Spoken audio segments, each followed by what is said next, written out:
Aujourd'hui, nous abordons un sujet vraiment fascinant et profondément inspirant. 10 faits surprenants sur la Vierge Marie que peu de gens connaissent. Tout au long de l'histoire, Marie a été vénérée et aimée par des millions de personnes dans le monde. Mais que savons-nous vraiment d'elle? Au-delà de son rôle de mère de Jésus-Christ, nous dévoilerons dans cette vidéo des aspects moins connus, mais tout aussi étonnants de sa vie, de son héritage et de son importance dans l'histoire du salut. Des apparitions miraculeuses aux moments clés qui ont façonné son rôle dans la foi chrétienne. Préparez-vous à découvrir de nouvelles perspectives et à approfondir votre compréhension de cette figure très vénérée. Premièrement, le nom Marie est d'origine hébraïque et revêt une signification profondément symbolique dans la tradition chrétienne. Dérivé du nom hébreu Myriam, le prénom Marie est utilisé depuis des siècles et possède une riche histoire religieuse et culturelle. En hébreu, la signification du nom Marie est liée au mot mar, qui suggère un lien avec l'océan ou la mer. Cette association peut véhiculer diverses significations symboliques, notamment les idées de grandeur, d'immensité et d'abondance. La mer peut également représenter la vie, le renouveau et la purification, reflétant la signification spirituelle de Marie et son rôle dans la tradition chrétienne. Dans le contexte du christianisme, Marie est une figure centrale et vénérée. Elle est connue comme la mère de Jésus, le Fils de Dieu, et son rôle dans l'histoire du salut est fondamental. Marie est honorée pour sa foi, son humilité et son obéissance à la volonté de Dieu. Le nom Marie porte également des connotations de pureté et de grâce. Dans la tradition chrétienne, elle est considérée comme la Vierge Marie, figure de pureté et de vertu. Sa conception virginale et son rôle de mère de Jésus font d'elle un symbole de grâce divine et de maternité spirituelle. De plus, le nom Marie est étroitement associé à la dévotion mariale, qui est la vénération et le culte dédié à la Vierge Marie dans l'Église, une catholique et dans certaines traditions chrétiennes orthodoxes. Les fidèles expriment leur amour et leur respect pour Marie à travers des prières, des dévotions et des actes de vénération, reconnaissant son rôle unique dans l'histoire du salut et son intercession continue devant Dieu au nom de l'humanité. Deuxièmement, nous abordons l'incertitude entourant la Vierge Marie et sa possible relation avec Marie de Clopas. L'incertitude sur la relation de la Vierge Marie avec Marie de Clopas provient principalement de références bibliques mentionnant plusieurs femmes nommées Marie à l'époque de Jésus, ce qui peut prêter à confusion lorsqu'on essaie d'identifier qui est qui dans les récits évangéliques. Premièrement, la Vierge Marie est largement connue comme la mère de Jésus, selon les récits bibliques des évangiles de Matthieu et de Luc. Cependant, dans l'évangile de Jean, Marie, épouse de Clopas, est mentionnée dans le contexte de la crucifixion de Jésus. Dans Jean 19, 25, il est rapporté que, debout près de la croix de Jésus, se trouvait sa mère, la sœur de sa mère, Marie, épouse de Clopas, et Marie-Madeleine. Cette référence a conduit certains chercheurs à suggérer que la sœur de sa mère mentionnée pourrait être Marie de Clopas, ce qui implique que Marie de Clopas pourrait être une proche parente de la Vierge Marie, éventuellement une sœur ou une cousine. Cependant, d'autres chercheurs soutiennent que cette interprétation pourrait être incorrecte et que l'expression « la sœur de sa mère » pourrait simplement faire référence à une femme qui était une proche parente de la Vierge Marie, sans nécessairement préciser la relation exacte. De plus, dans les récits de la résurrection de Jésus, Marie, la mère de Jacques, est mentionnée comme l'une des femmes qui se sont rendues au tombeau le matin de Pâques. Marc 16, 1, Luc 24, 10. Certains érudits identifient cette Marie, la mère de Jacques, comme étant Marie de Clopas, ajoutant ainsi une autre couche de complexité à la question de la relation entre la Vierge Marie et Marie de Clopas. En fin de compte, l'incertitude sur la relation de la Vierge Marie avec Marie de Clopas met en évidence la complexité des récits bibliques et la nécessité de les interpréter avec soin en tenant compte du contexte historique et culturel.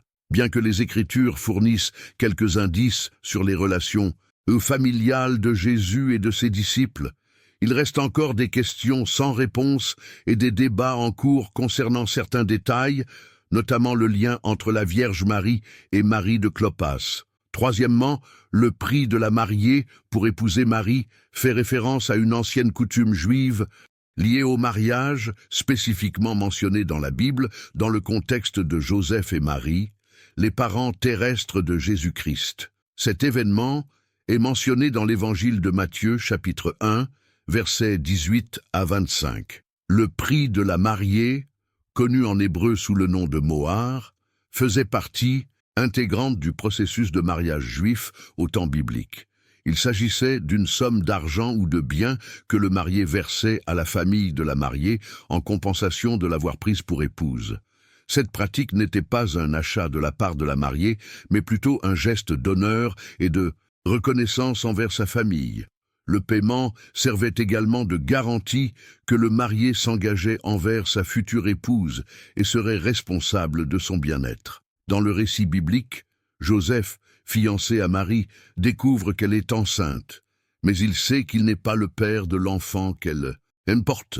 Dans la culture juive de l'époque, les fiançailles étaient une étape juridiquement contraignante vers le mariage, semblable au mariage lui-même, et leur rupture nécessitait un divorce formel.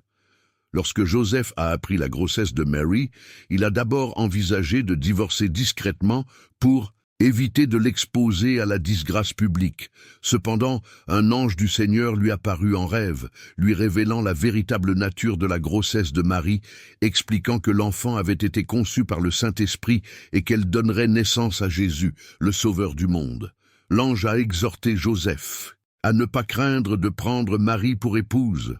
La signification de cet événement dans le récit biblique réside dans le fait que Joseph, malgré les circonstances déconcertantes, a choisi d'obéir au message de l'ange et de prendre Marie comme épouse, remplissant ainsi son rôle dans le plan divin de rédemption.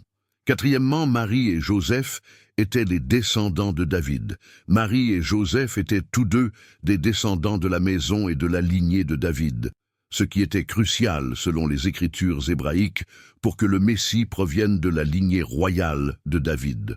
Cela revêt une signification profonde dans le contexte du récit biblique, en particulier en ce qui concerne l'accomplissement des prophéties messianiques et le rôle de Jésus-Christ en tant que Messie attendu.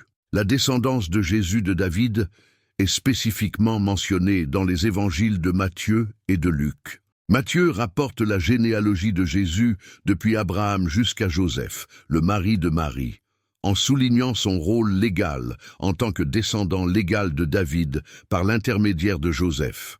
Matthieu 1, 17. D'un autre côté, Luc présente la généalogie de Jésus depuis Adam jusqu'à Joseph, mais précise que Jésus n'était pas le fils biologique de Joseph, puisqu'il a été conçu par le Saint-Esprit dans le sein de Marie. Luc 3, 23, 38. Puisque Joseph et Marie étaient fiancés, leur lignée familiale aurait été étroitement liée. Ceci est particulièrement important dans la culture juive, où les mariages ont généralement lieu au sein de la même tribu ou du même groupe familial. Par conséquent, nous pouvons en déduire que Marie était également d'origine davidique. Bien que sa généalogie ne soit pas explicitement enregistrée dans les Écritures, le fait que Marie et Joseph étaient tous deux des descendants de David accomplit les prophéties de l'Ancien Testament qui prédisaient que le Messie viendrait de la maison de David. Par exemple, dans Ésaïe 11, 1, il est prophétisé « Du moignon de Jessé, une pousse poussera. De ses racines, un rameau portera du fruit. » Cela établit le lien entre le Messie et la lignée de David.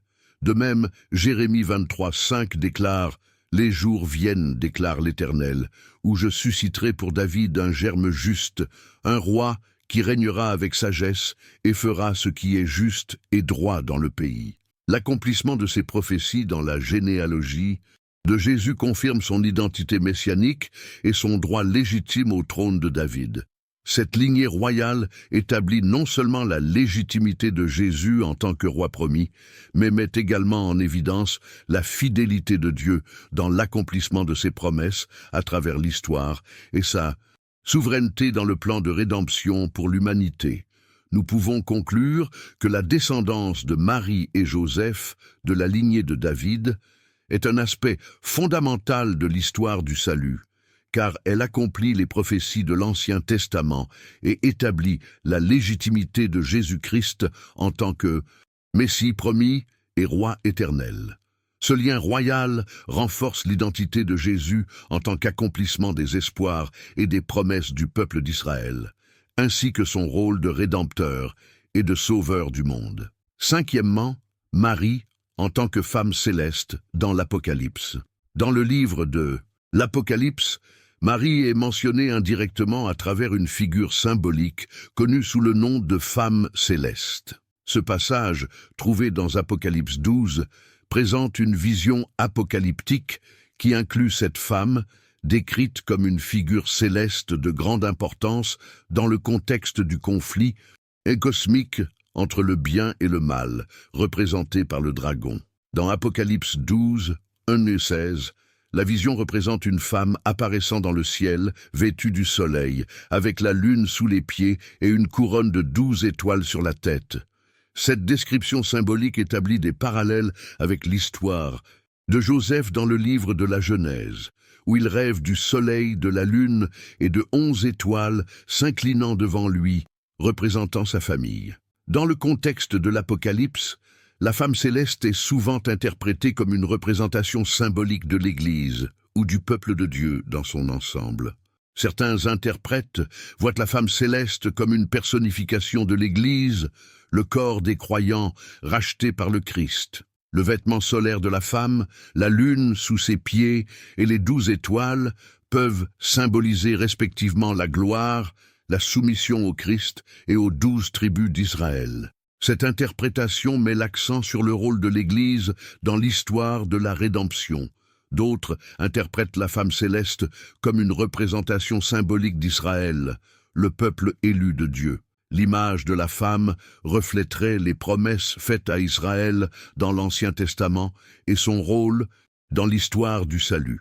Dans cette interprétation, les 12 étoiles pourraient représenter les 12 tribus d'Israël. Certains théologiens et dirigeants de l'Église catholique interprètent la femme céleste comme une figure qui englobe à la fois l'Église et Marie individuellement. Ils soutiennent que Marie, en tant que mère de Jésus, joue un rôle unique et important dans l'histoire de la rédemption et que sa position dans l'Apocalypse reflèterait son importance dans le plan divin de salut de Dieu. Dans la tradition catholique, Marie est vénérée comme la mère de Jésus et reçoit des titres tels que Mère de Dieu et Reine du ciel. L'interprétation de la femme céleste dans Apocalypse 12 comme Marie individuellement est particulièrement importante dans cette tradition, qui met l'accent sur son rôle d'intercesseur et de protectrice des fidèles. La figure de la femme céleste dans Apocalypse 12 est riche en symbolisme et a fait l'objet de diverses interprétations tout au long de l'histoire chrétienne. Qu'elle soit considérée comme une représentation de l'Église, d'Israël ou de Marie individuellement, cette image souligne l'importance de la foi, de la fidélité et de la protection divine au milieu d'une lutte spirituelle. En fin de compte, la femme céleste d'Apocalypse 12 évoque la victoire finale de Dieu sur les forces du mal et l'établissement de son royaume éternel de justice et de paix. Ce passage apocalyptique, qui décrit la bataille cosmique entre le bien et le mal, symbolise le triomphe divin sur les ténèbres. La femme céleste, mentionnée dans ce contexte, représente à la fois l'Église et le peuple de Dieu dans son ensemble, mettant l'accent sur la victoire de la foi et la rédemption au milieu du conflit spirituel. Sixièmement, l'âge de Marie au moment de son mariage est un sujet de débat parmi les érudits et les théologiens, car les évangiles canoniques ne fournissent pas de détails précis sur cet aspect de sa vie. Cependant, certaines conclusions peuvent être déduites sur la base de la culture et des coutumes de l'époque, ainsi que des Informations contextuelles fournies par d'autres sources historiques et traditions religieuses. Dans le contexte historique de la Palestine du 1er siècle, il était courant que les femmes juives se marient très tôt, généralement après la puberté, entre 12 et 14 ans. Dans certains cas, le mariage pouvait avoir lieu encore plus tôt. La famille et la communauté jouaient un rôle important dans le choix du mari et dans l'organisation du mariage. Une importance considérable était accordée à la virginité de la mariée et à la pureté rituelle avant le mariage. Bien que les évangiles ne précisent pas l'âge de Marie au moment de son mariage avec Joseph, la tradition chrétienne a souvent supposé qu'elle était une adolescente, probablement âgée d'environ 14 ans. Cette interprétation repose en partie sur le contexte culturel juif de l'époque et sur la pratique courante du mariage précoce. De plus, l'idée selon laquelle Marie était jeune lorsqu'elle s'est mariée s'aligne sur le récit évangélique de ses fiançailles avec Joseph et de la naissance de Jésus. Il est important de noter que les traditions et les croyances concernant l'âge de Marie peuvent varier selon les différentes branches du christianisme et selon les diverses cultures et communautés religieuses. Cependant, la figure de Marie, quel que soit son âge exact, reste un symbole de pureté et d'obéissance à la volonté divine.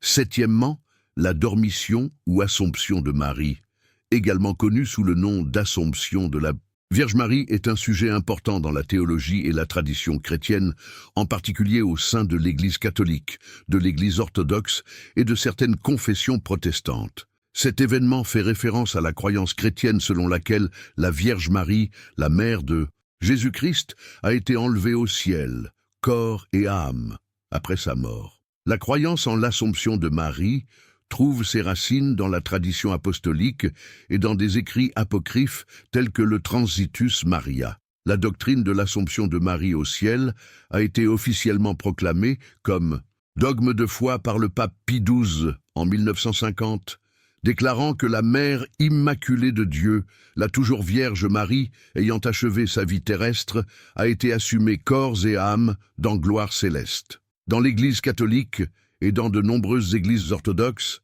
la Dormition de Marie est célébrée le 15 août de chaque année. Cette fête est une occasion importante de vénération mariale et de réflexion sur le rôle unique de Marie dans l'histoire du salut. L'Assomption de Marie est étroitement liée à son rôle de mère de Dieu et à sa coopération avec le plan divin de rédemption. La croyance en son Assomption met en évidence son rôle particulier en tant que première et la plus parfaite des disciples du Christ, ainsi que sa victoire sur le péché et la mort. Certains théologiens ont considéré l'Assomption de Marie comme un accomplissement de la typologie biblique, notamment en relation avec la figure de la Reine Mère dans l'Ancien Testament. Marie est considérée comme la nouvelle Ève et l'arche de la nouvelle alliance, ce qui renforce son rôle unique dans l'histoire du salut. La croyance en l'Assomption de Marie a été un point important de la dévotion populaire dans l'Église catholique et dans la spiritualité chrétienne en général. De nombreux fidèles se tournent vers l'intercession de Marie, confiant dans sa proximité avec le Christ et dans son rôle de médiatrice de toutes les grâces. Huitièmement, la présence de Marie à la crucifixion de Jésus est un sujet d'une profonde signification dans la tradition chrétienne, en particulier dans les récits évangéliques. Bien que les récits bibliques ne fournissent pas une description détaillée de la participation de Marie à la crucifixion, sa présence à ce moment crucial est considérée comme symbolique et théologiquement significative. Dans les évangiles, notamment dans celui de Jean-Marie, la mère de Jésus, est mentionnée aux côtés d'autres femmes au calvaire lors de la crucifixion. Jean 19, 25-27 déclare « Près de la croix de Jésus se tenait sa mère, la sœur de sa mère, Marie, femme de Clopas, et Marie-Madeleine.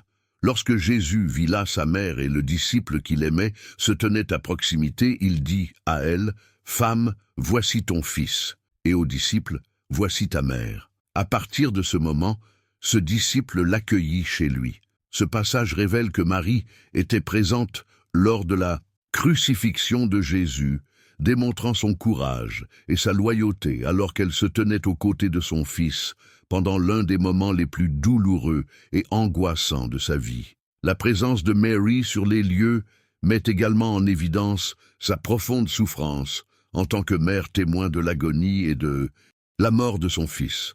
La présence de Marie à la crucifixion est également interprétée comme l'accomplissement d'une prophétie et un témoignage de son rôle unique dans le plan de rédemption. Sa capacité à endurer de telles souffrances tout en se tenant aux côtés de Jésus souligne son obéissance et sa force dans son rôle de mère du Sauveur du monde. Le salut divin depuis le moment de l'Annonciation où l'ange Gabriel annonça à Marie qu'elle concevrait le Fils de Dieu jusqu'à la crucifixion fut intimement lié au mystère de la rédemption humaine à travers son Fils Jésus. De plus, la présence de Marie à la crucifixion souligne son rôle de mère de l'Église.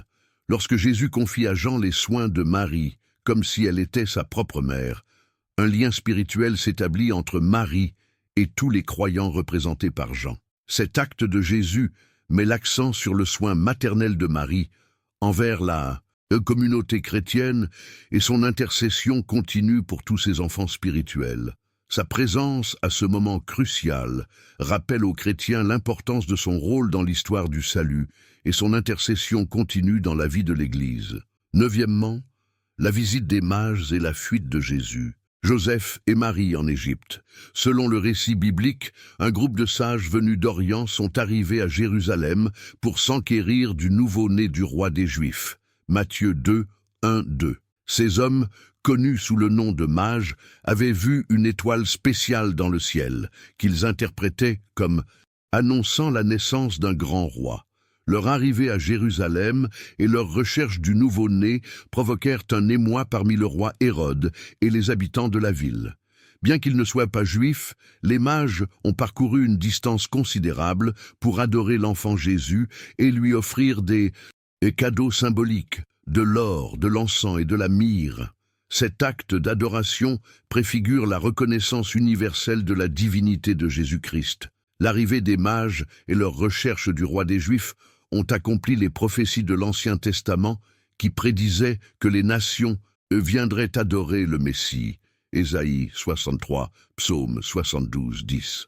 Alors que les mages faisaient preuve de foi et d'adoration envers Jésus, de nombreux chefs religieux juifs, représentés par Hérode, réagissaient avec peur et incrédulité à la nouvelle de la naissance du Messie. Après la visite des mages, un ange du Seigneur avertit Joseph en rêve du danger que représentait Hérode et lui ordonna de fuir en Égypte avec Marie et l'enfant Jésus pour les protéger de la colère du roi. Matthieu 2, 13, 15. Joseph obéit immédiatement et partit pour l'Égypte avec sa famille, où ils restèrent jusqu'à la mort d'Hérode. Matthieu mentionne que la fuite vers l'Égypte a accompli la prophétie d'Osée 11, 1, qui dit « J'ai appelé mon fils hors d'Égypte ». Cette référence montre comment la vie de Jésus s'aligne sur les prophéties messianiques, confirmant son identité de Messie promis. Le séjour de la famille de Jésus en Égypte est parallèle à l'histoire du peuple d'Israël, qui a également fui en Égypte pour échapper à la famine à l'époque de Joseph, Genèse 46, 47. Ce parallèle renforce le lien entre Jésus et le peuple d'Israël, ainsi que son rôle de nouveau Moïse et de libérateur spirituel. La fuite vers l'Égypte démontre la sollicitude providentielle de Dieu pour son Fils, assurant sa protection et sa préservation pour accomplir sa mission rédemptrice. Cette expérience reflète également la réalité que Jésus partagerait avec l'expérience du peuple juif, y compris l'exil et la persécution. Dixièmement, l'annonce de la conception de Jésus par l'archange Gabriel. L'annonce de la conception de Jésus par l'archange Gabriel est un événement crucial dans le récit chrétien qui marque le début de l'histoire du Sauveur. Ce récit se trouve dans l'évangile de Luc, plus précisément au chapitre 1, versets 26 à 38. Selon le récit biblique, l'archange Gabriel fut envoyé par Dieu à Nazareth, une ville de Galilée, pour rencontrer une jeune vierge nommée Marie, qui était fiancée à Joseph, un descendant de David. Gabriel apparut à Marie et l'informa qu'elle avait trouvé grâce auprès de Dieu. Cette annonce troubla d'abord Marie, mais l'archange Gabriel lui dit « N'aie pas peur, Marie, car tu as trouvé grâce auprès de Dieu. Voici, tu deviendras enceinte, et tu enfanteras un fils, et tu lui donneras le nom de Jésus. Il sera grand, et sera appelé Fils du Très-Haut. Et le Seigneur Dieu lui donnera le trône de son père David, et il régnera pour toujours sur la maison de Jacob, et son royaume n'aura pas de fin. » Luc 1, 30-33. Cette annonce de la conception miraculeuse de Jésus donne le ton pour l'accomplissement des prophéties messianiques de l'Ancien Testament. Gabriel décrit le rôle central que jouera Jésus en tant que Messie tant attendu, descendant de David, qui établira un royaume éternel. La première réponse de Marie est naturellement empreinte de crainte et de perplexité, lorsqu'elle se demande comment cela est possible puisqu'elle est vierge. Gabriel explique que le Saint-Esprit viendra sur elle et que la puissance du Très-Haut l'éclipsera, et pour cette raison, l'enfant sera appelé Saint, le Fils de Dieu. Malgré sa confusion initiale, Marie répond humblement et docilement en disant « Voici, je suis la servante du Seigneur, qu'il me soit fait selon ta parole. » Luc 1, 38. Cette réponse reflète la volonté de Marie d'accepter la volonté de Dieu dans sa vie et son rôle dans le plan divin de rédemption. L'annonce de la conception de Jésus par l'archange Gabriel est un événement fondateur dans l'histoire du salut chrétien, car elle marque le début de l'accomplissement des promesses de Dieu d'envoyer un sauveur dans le monde pour racheter l'humanité du péché. Cette annonce souligne également l'importance du rôle de Marie en tant que mère de Jésus et sa volonté d'accomplir le plan divin. Merci beaucoup d'avoir regardé notre vidéo 10 choses sur Mary que beaucoup ne savent pas. Nous espérons que vous avez trouvé le contenu intéressant et enrichissant. Si vous l'avez apprécié, nous vous invitons à le partager avec vos amis et votre famille, afin qu'ils puissent également en apprendre davantage sur Mary. Nous serions ravis d'entendre vos réflexions et commentaires sur la vidéo. Y a-t-il quelque chose qui vous a surpris ou que vous ne saviez pas auparavant? Y a-t-il un autre sujet que vous aimeriez que nous explorions dans les prochaines vidéos? Veuillez laisser vos commentaires ci-dessous. Votre soutien compte beaucoup pour nous et nous aide à continuer à créer du contenu de qualité. Merci encore et à la prochaine fois. Que Dieu vous bénisse et vous protège toujours. Amen.